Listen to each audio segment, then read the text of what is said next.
오늘은 본문을 가지고 우리가 처녀가 낳을 아들이라고 하는 제목으로 잠시 말씀을 상고합니다. 상당히 상징적인 말씀을 여기 본문에 주셨습니다. 그러므로 주께서 친히 징조로 너희에게 주실 것이라. 보라, 처녀가 잉태하여 아들을 낳을 것이요 그 이름을 임마누엘이라 하리라 그랬습니다. 요 한 절에는 대단히 깊은 영적인 진리가 비밀로 숨어져 있는데 하나님이 이것을 분명히 징조로 주신다고 했습니다. 징조라는 것은 어떤 실체가 드러나기까지 그것을 예표로 상징적으로 이렇게 보여주시는 사건을 징조라고 하는데 바로 메시아이신 예수님을 하나님께서 이렇게 징조로 이미 구약시대에 보여주셨다는 거예요. 이 상황은 북이스라엘이 이제 멸망을 앞두고 아주 대단히 불안한 상태에 있었을 때 남유다에서 활동하던 이사야에게 하나님이 예언을 주신 거예요. 이 예언을 발표해라 라고 말씀하신 거예요. 그렇기 때문에 이 하나님이 아끼시는 선민, 그들이 유다와 이스라엘로 나누어졌지만 이스라엘이라고 하는 이름이 바로 하나님께서 그들을 하나님의 황태자, 선민으로 삼았다고 하는 아주 중요한 이름인데 그들이 지금 멸망을 당하게 생겼을 때 바로 하나님은 중요한 메시아 예언을 그 시기에 적절하게 주셨다 그 말입니다. 그렇기 때문에 바로 메시아가 이제 오면 바로 이러한 징조가 그대로 성취될 거다라고 말씀하신 거예요. 그렇다면 여기서 우리가 중요하게 여겨야 될 것이 뭐냐? 처녀가 아들을 잉태할 거다 하는 단어입니다. 이것은 우리 사람에게는 불가능한 일이에요. 처녀가 잉태를 했다. 그것은 있을 수가 없는데 만약 그런 일이 생겼다 그러면 이건 큰 수치고 이건 대대적인 사건입니다. 그런데 하나님이 과연 그런 수치스러운 일을 통해서 메시아가 사람들을 구원하게 하실까? 그게 아니에요. 오히려 심오한 진리를 사람들이 이해를 못하지만 하나님은 그 심오한 진리를 비밀로 가지고 이제 징조로서 보여주고 나중에 그 일로 말미암아 메시아가 사람들을 구원할 그러한 실체로 드러내신다는 거예요. 그래서 첫 번째 우리가 깨달아야 될 것이 바로 메시아는 여자의 후손이다라는 걸 강조하신다는 거예요. 창세기 3장 15절에 내가 너로 여자와 원수가 되게 하고 내 후손도 여자의 후손과 원수가 되게 하리니 여자의 후손은 내 머리를 상하게 할 것이요 너는 그의 발꿈치를 상하게 할 것이니라. 이게 메시아 예언이에요. 아담과 하와가 범죄하자 바로 하나님은 구원 계획을 발표하시는 거예요. 메시아를 여자의 후손이라고 이렇게 말씀하셨어요. 그래서 그 여자의 후손은 사람을 범죄하게 한 그 사탄에게 정면으로 영적 전쟁을 벌일 거다. 그런데 그 사탄에게 메시아도 상처를 받을 거다. 그러나 그 상처는 발꿈치에 불과한 것이지만 사탄은 머리가 밟힐 거다. 치명적인 심판을 당할 거다. 하나는 이 비밀을 하나님이 이미 창세기 3장 15절에 친히 밝히셨어요. 거기에 따라서 바로 이사야 시대에도 그와 같은 맥락의 예언을 주신 줄로 믿습니다. 그러면 왜 여자의 후손으로 메시아가 와야 되느냐? 바로 사람들이 다 죄를 범했기 때문에 사람의 대표가 아담이고 남자잖아요. 남자에게서 씨를 받아서 여자가 아이를 낳으면 그들은 대대로 죄인이 되는 거예요.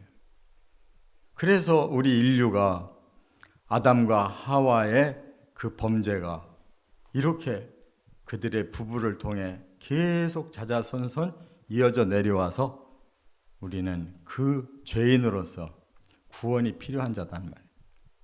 그런데 하나님이 직접 사람의 죄를 해결하시려면 사람으로 오셔서 그 죄를 대신 담당해야 사람에게 그 죄가 풀리고 저주가 풀릴 수 있는 거예요. 그게 공의의 법인 겁니다. 그러나 그냥 하나님이 우리 사람과 똑같은 상태로 오신다면 죄를 해결해 줄 수 없어요. 왜냐하면 그 메시아도 사람의 유전을 그대로 받았다면 죄인이지, 죄인이 죄인을 어떻게 구원해요? 그렇기 때문에 하나님은 사람이 되시되 죄 없는 사람이 되셔야 되는 방법이 뭐냐? 그게 바로 여자의 후손으로만 오시는 거예요. 여자의 후손이라는 것은 바로 그 범죄자인 인간의 DNA가 필요 없는 여인의 자궁만을 빌려서 태어나게 하는, 그것만이 하나님이 메시아로 사람을 구원할 수 있는 유일한 방법이기 때문에. 할렐루야. 우리는 현대에 와서나 대리모의 원리를 알게 됐지만 하나님은 창조 시점에서부터 그 사실을 알고 계신 거예요. 사람의 배만 빌렸기 때문에 그 마리아의 DNA가 들어간 게 아니에요. 분명히 마리아에게 나타나서 말씀하실 때 성령이 잉태케 하는 것이다. 이미 씨가 생겨서 내 뱃속에서 자랄 뿐이다는 거예요. 그렇다면 예수님은 하나님이시면서 죄가 없는 사람으로 오셨기에 죄 없는 사람이 대신 죄인의 그 값을 감당할 때 그 죄인들이 죄가 해결되는 것이다. 할렐루야. 이렇게 깊고 깊은 진리를 하나님은 이미 창세 때에 구원의 계획을 세우시고 발표하셨는데 인류가 이거를 아직도 그 진리를 모르기 때문에 그냥 성탄절은 낭만적인 한 절기처럼 더 들떠가지고 너무나 심각한 것이 성탄절인 거예요. 어떻게 하면 이 인류의 죄를 해결할까? 하나님이 오죽하면 사람으로 오셔야 될까? 오죽하면 가장 미천한 가정에 가장 초라한 모습으로 메시아가 오셔야 될까? 그러한 것을 깨달아야 한 시점에 사람들은 그것을 아주 즐거운 세상적인 축제로 만들며 이 메시아를 깨닫지 못하기 때문에 2000년 동안 바로 그 사건은 여전히 겉돌고 있다는 것을 우리가 깨닫게 된다. 그 말. 예수님은 죄의 DNA가 전혀 없으시고 본체는 하나님이시고 우리의 죄값을 감당하려고 우리 사람으로 오셔서 우리의 죄를 대속해 주셨다는 걸 확실히 믿고 확신하시기 바랍니다. 그런데 여기에서 어떤 결과가 벌어지느냐? 사탄까지도 그것이 비밀이었다는 거예요. 사탄도 그걸 모르는 거예요. 그래서 오히려 사탄은 메시아라는 걸 알고 그 메시아만 죽이면 끝난다고 생각했는데 그것은 겨우 발꿈치를 무는 정도라는 거예요. 더 깊은 비밀은 바로 사탄이 모든 권세를 잃어버렸어요. 왜? 자기가 죄를 짓게 만들어서 그 죄인들을 권리를 가지고 흔들고 영원히 망하게 해야 되는데 죄를 예수님이 대신 해결해 버렸으니까 사탄은 권리가 없어졌단 말이에요.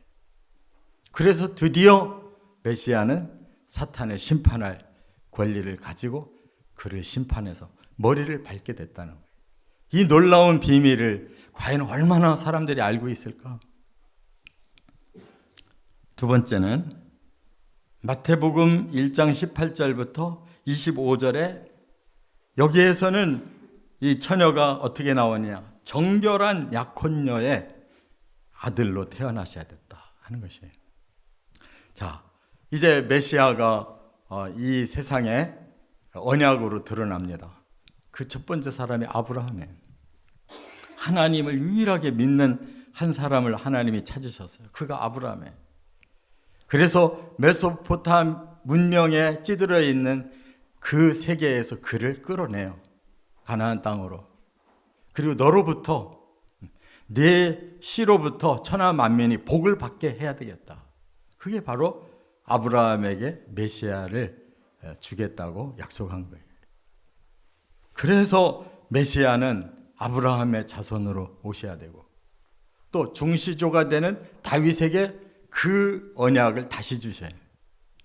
그래서 네 씨로 말미암아 번성하는 나라를 세우겠다.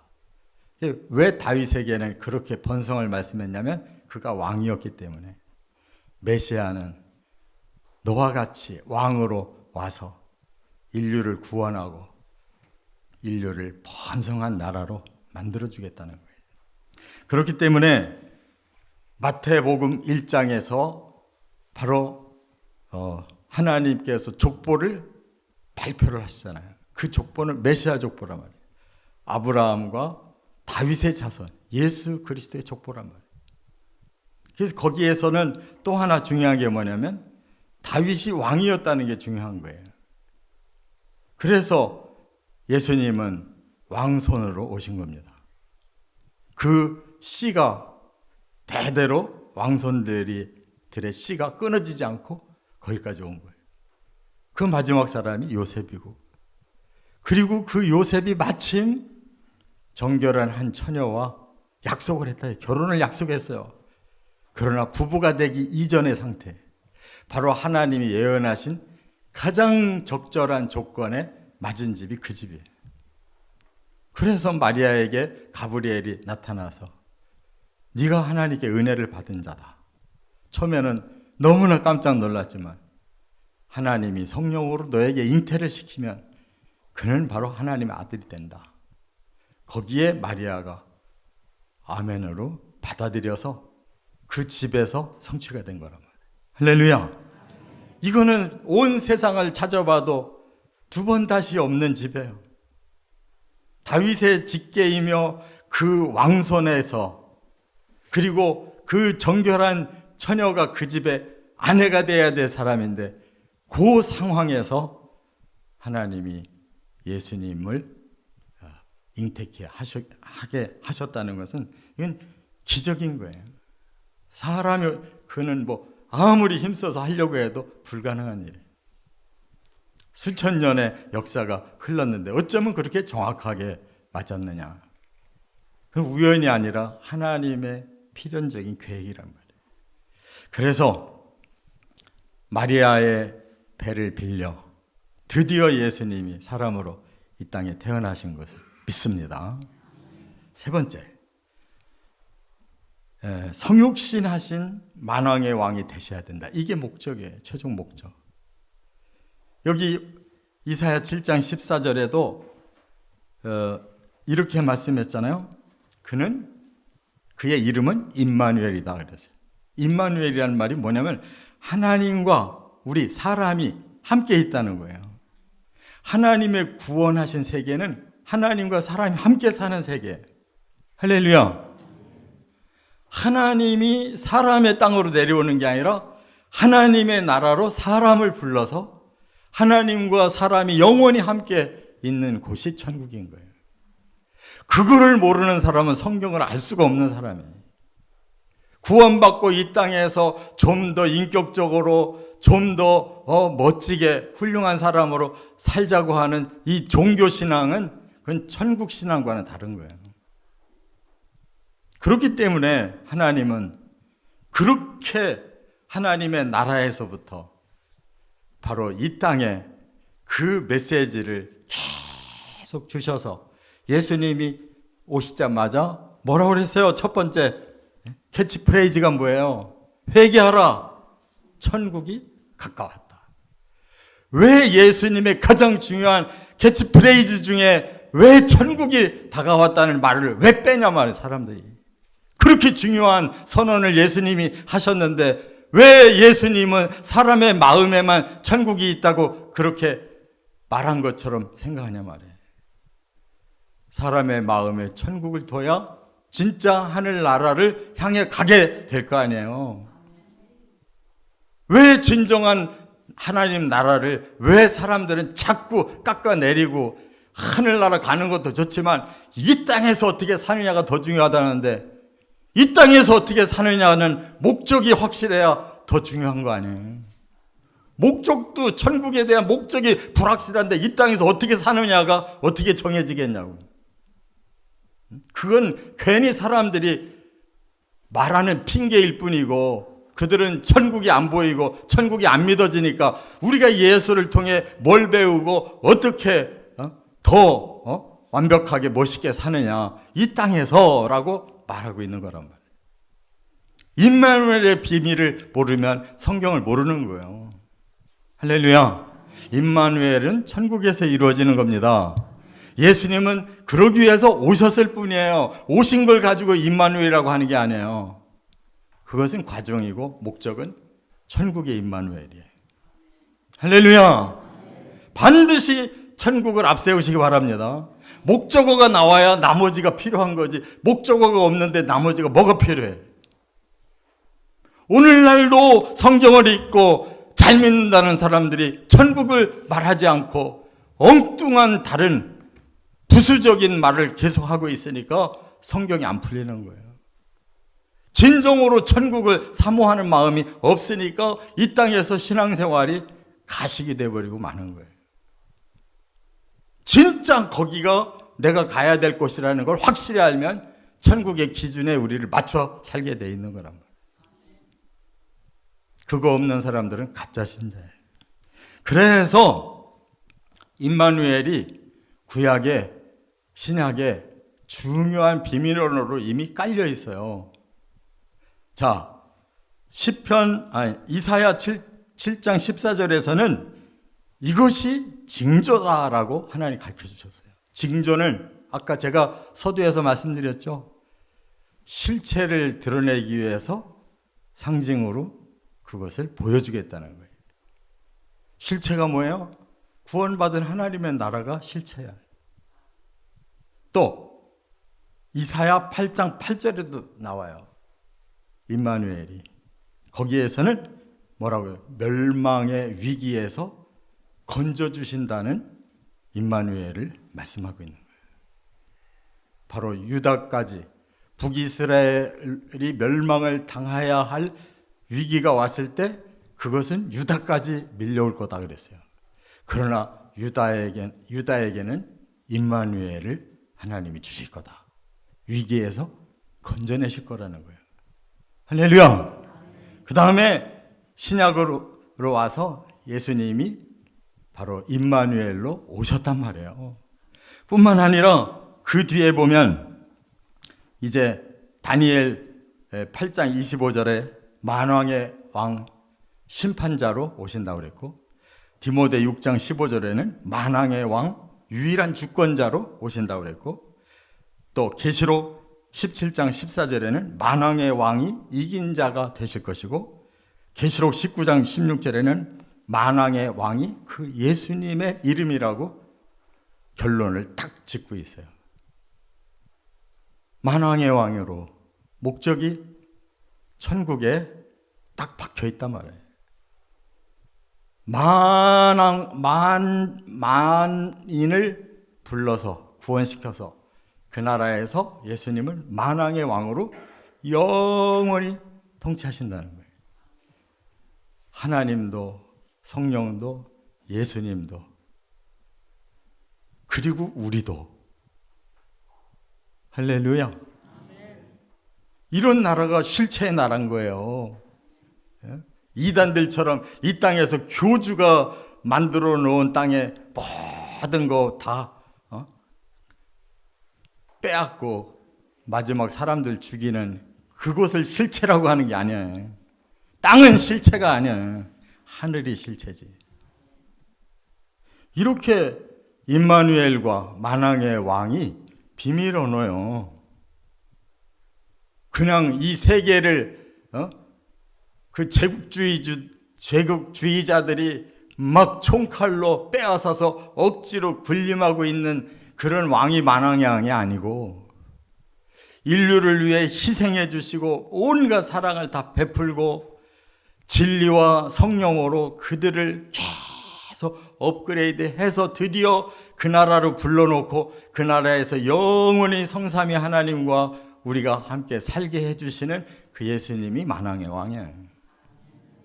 얼마나 성경은 명쾌하냐고요. 근데 비밀로 돼 있어서 이거를 알기가 힘든 거지. 한번 알고 나면 완벽하게 바로 우리 예수님이 이 일을 지금도 성취하고 계신 줄로 믿습니다. 천국에 우리 집을 준비하고 계신 줄 믿습니다.